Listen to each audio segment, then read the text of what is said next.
नमस्कार, स्टडी सर्जी में आप सभी का स्वागत है। आज हम इस वीडियो में एनसीईआरटी की कक्षा 8वीं की हिंदी पाठ्य पुस्तक वसंत भाग 3 के 17वें पाठ बाज और सांप, इस पाठ के सारांश एवं शब्दार्थों को पढ़ेंगे।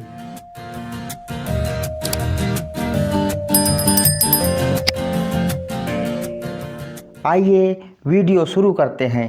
सबसे पहले पाठ के लेखक के बारे में जानते हैं।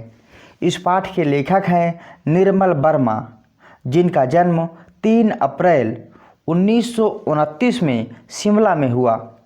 इनकी मृत्यु 25 अक्टूबर 2005 दिल्ली में हुई। इनके पिताजी का नाम नंद कुमार वर्मा था। इनके द्वारा लिखी गई कुछ प्रमुख रचनाएं हैं: रात का रिपोर्टर, एक चिथड़ा सुख, लालटीन की छत, वे दिन आदि। तो आइए बाज और सांप, इस पाठ से हमें क्या शिक्षा मिलती है इसके बारे में हम जानते हैं। बाज और सांप निर्मल वर्मा जी द्वारा लिखित एक सुंदर और प्रेरणादायक कहानी है। इस कहानी के 2 पात्रों बाज और सांप के माध्यम से निर्मल वर्मा जी यह कहना चाहते हैं कि बिना हिम्मत हारे और बिना रुके जीवन की कठिन से कठिन परिस्थितियों का डटकर मुकाबला करना चाहिए, क्योंकि साहसी और बहादुर लोगों को जीते जी और मरने के बाद भी लोग याद करते हैं। उनकी प्रशंसा में लोग हमेशा गीत गाते हैं। इस कहानी के माध्यम से लेखक हमें बताना चाहते हैं कि किस तरह से हर प्राणी अपने स्वभाव के कारण अलग अलग व्यवहार करता है। जिस तरह इस कहानी में एक सांप कायर और डरपोक है और बाज स्वतंत्र आज़ाद किस्म का है। आसमान में स्वतंत्रता से उड़ना उसे बहुत अच्छा लगता है, जबकि सांप अपने ही बिल में चुपचाप शांतिपूर्वक एक कायर जीवन व्यतीत करता है। तो आइए बाज और सांप, इस पाठ के सारांश को पढ़ते हैं। समुद्र के किनारे ऊंचे पर्वत की अंधेरी गुफा में एक सांप रहता था। समुद्र की तूफानी लहरें धूप में चमकती, झिलमिलाती और दिन भर उस पर्वत की चट्टानों से टकराती रहती थी। और उस पर्वत की अंधेरी घाटियों में एक नदी भी बहती थी, जो समुद्र में आकर मिल जाती थी। सांप अपनी गुफा में आराम से बैठकर समुद्र की लहरों की आवाज़ और नदी के शोर को चुपचाप शांति से सुनता रहता था। वह अपनी ज़िंदगी से पूरी तरह संतुष्ट था, क्योंकि वह सोचता था कि वह उस गुफा का मालिक है और अपनी उस गुफा में सुरक्षित और सुखी है। आगे लेखक बता रहे हैं बाज और सांप कैसे मिले। लेकिन एक दिन एक बाज सांप की गुफा में घायल अवस्था में गिर पड़ता है, जो उसकी ज़िंदगी को कुछ क्षण के लिए बदल देता है। पहले तो सांप अपनी गुफा में बाज को देखकर डर गया, लेकिन बाद में वह धीरे धीरे सरकते हुए उसके पास गया। पास जाने पर बाज ने बताया कि उसका जीवन अब समाप्त होने वाला है, लेकिन उसे अपने मरने का कोई दुख नहीं है, क्योंकि उसने अपने जीवन के हर पल को भरपूर जिया है।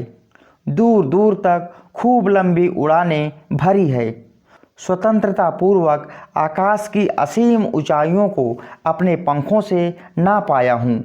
बाज की ऐसी बातें सुनकर सांप बाज से कहता है कि आसमान में क्या रखा है, वह तो ज़मीन में रहते हुए भी सुरक्षित, प्रसन्न और सुखी है। सांप के ऐसा कहने पर बाज ने गुफा की तरफ एक नज़र दौड़ाई और गुफा से आने वाली दुर्गंध को महसूस किया, जो उसे बिल्कुल भी पसंद नहीं आई। आगे लेखक बता रहे हैं, फिर बाज सांप से कहता है कि आकाश में उड़ना बेहद आनंददायक होता है, इसलिए वो एक अंतिम बार फिर उड़ना चाहता है। सांप बाज को अपनी अंतिम इच्छा पूरी करने के लिए प्रोत्साहित करता है और बाज अपनी पूरी हिम्मत और साहस बटोरकर एक बार फिर उड़ने की कोशिश करता है, किंतु उसके टूटे हुए पंखों में इतनी शक्ति नहीं थी कि वो उसके घायल शरीर का बोझ संभाल सकें और वह सीधे समुद्र में जा गिरता है। थोड़ी देर बाद बहता हुआ समुद्र की लहरों में गायब हो जाता है। सांप बाज का ऐसा हाल देखकर हैरान होता है और मन ही मन सोचता है कि आसमान में उड़ने में ऐसा क्या आनंद आता है कि बाज ने अपने प्राण तक गंवा दिए। आइए अब आगे जानते हैं कि सांप के मन में उड़ने की इच्छा कैसे जागी। सांप के मन में भी उड़ने की इच्छा जागती है और वह भी उड़ने की कोशिश करता है।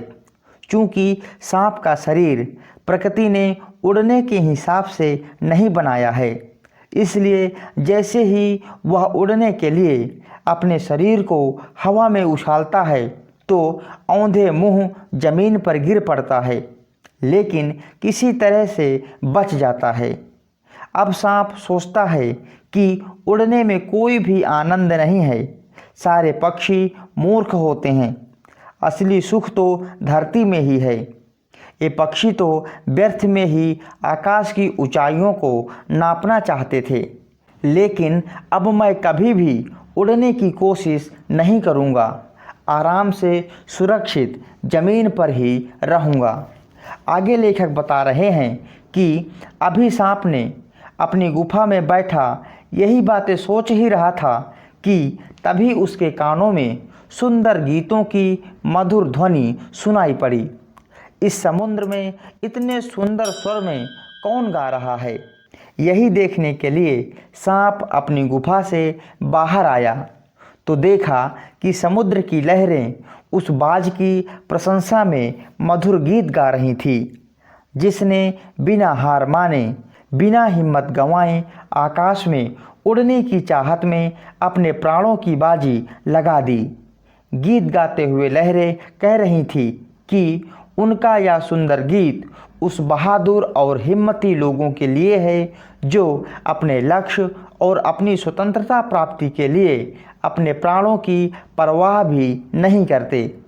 आगे लहरें कह रही थी कि इस दुनिया में वही चतुर है जो अपनी ज़िंदगी को दांव पर लगाकर आने वाले हर खतरे का बहादुरी से सामना करे और अपनी ज़िंदगी को पूरी आज़ादी के साथ भरपूर जिए।